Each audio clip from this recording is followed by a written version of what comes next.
Hi guys, we've made it to Friday, so that's a good sign. Friday of week 1 of our last summer term. Very strange times. Right, we are on to chapter 34. I sat at the kitchen table with Mina. Her mother was above us, cutting up lettuce and tomatoes and bread. The table was spread with paper and paints. Mina had been painting all afternoon. There were little streaks of paint on her face. Her fingers were bright with dabs of colour. There was a large drawing of Skellig standing erect with his wings high above his shoulders. He gazed out at us, smiling. "What if she sees?" I whispered. "Could be anyone," said Mina, "or anything." Her mother turned towards us. "Good, isn't it, Michael?" she said. I nodded. "The kind of thing William Blake saw. He said we were surrounded by angels and spirits. We must just open our eyes a little wider, look a little harder." She pulled a book from a shelf, showed me Blake's pictures of the winged beings he saw in his little home in London. "Maybe we could all see such beings, if only we knew how to," she said. She touched my cheek.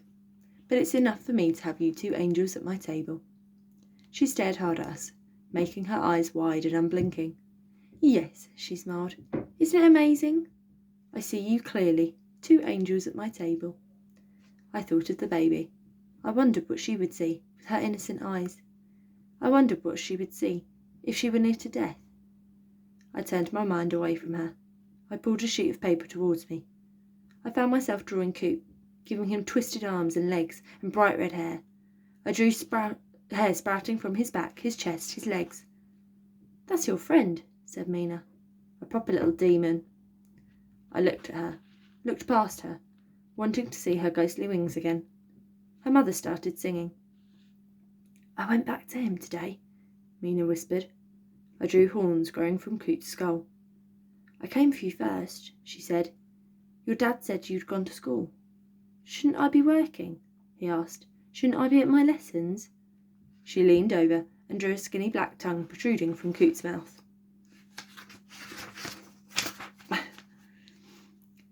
Skellig said, "Where's Michael?" whispered Mina. "At school," I said. "School?" he said. "He abandons me for school?" I said you hadn't abandoned him. I said you loved him. "I do," I whispered. "I said how terrified you were that the baby might die." "She won't," I said. "She mustn't." "He says you must come to see him." She chewed her lip, leaned closer. "He says he's going away soon, Michael." "Going away?" I said. "Yes." "Where to?" She shook her head. "He wouldn't say." "When?" "Soon." My hands were trembling. I grabbed some more paper. I drew Skellig flapping across a pale sky. Her mother leaned over us, began clearing a space to put down our plates.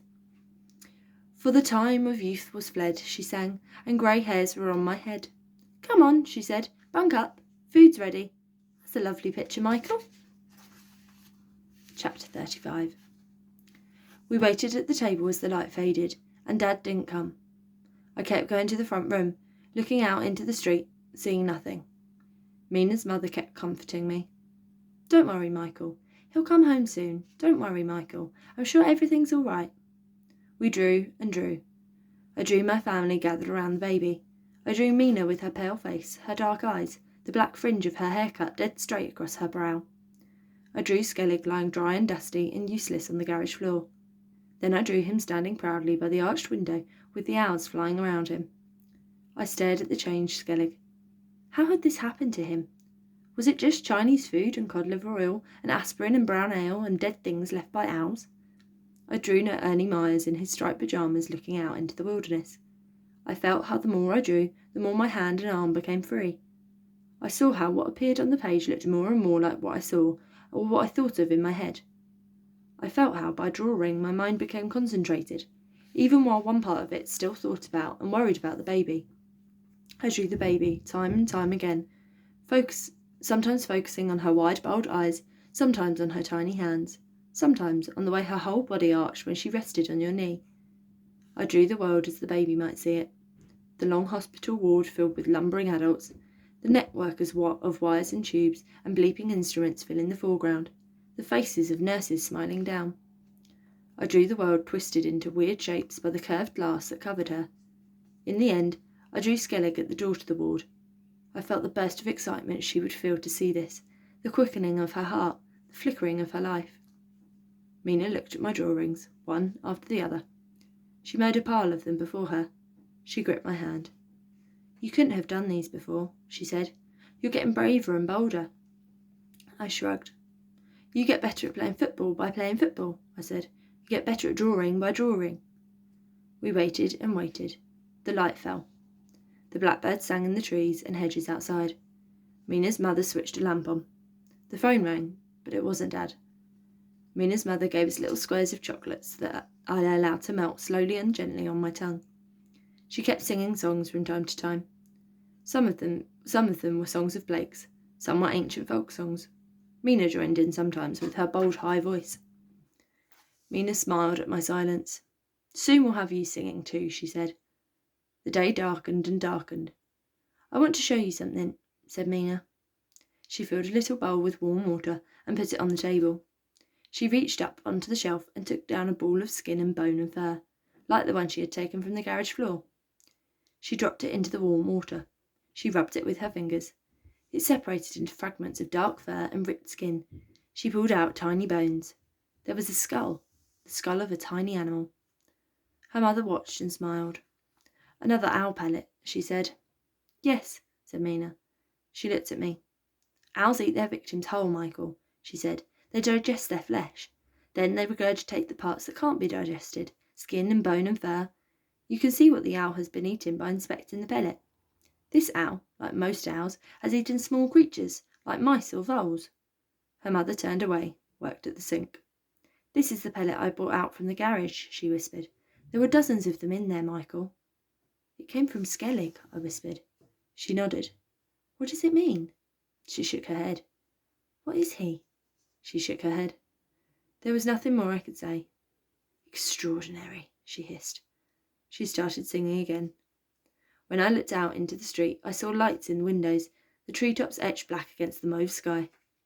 I looked up and saw the last birds heading for their nests. Then the phone went again, and this time it was Dad. Mina's mother held the handset out to me. I couldn't go to it. She smiled. Come on, she said. Come on. Dad said everything was fine. The baby was sleeping. He'd seen the doctors. He was staying for a little while longer with Mum. Is the baby okay? I said. What are they going to do? They'll operate tomorrow, he said. What are they going to do? No answer. Dad, what are they going to do? I heard the sighing, the fear in his voice. They're operating on her heart, Michael. He said some more, but I couldn't hear it. Something about being with me soon, about how everything would be fine, about how Mum sent me her love. I dropped the phone. They're operating on her heart, I whispered. Poor little baby.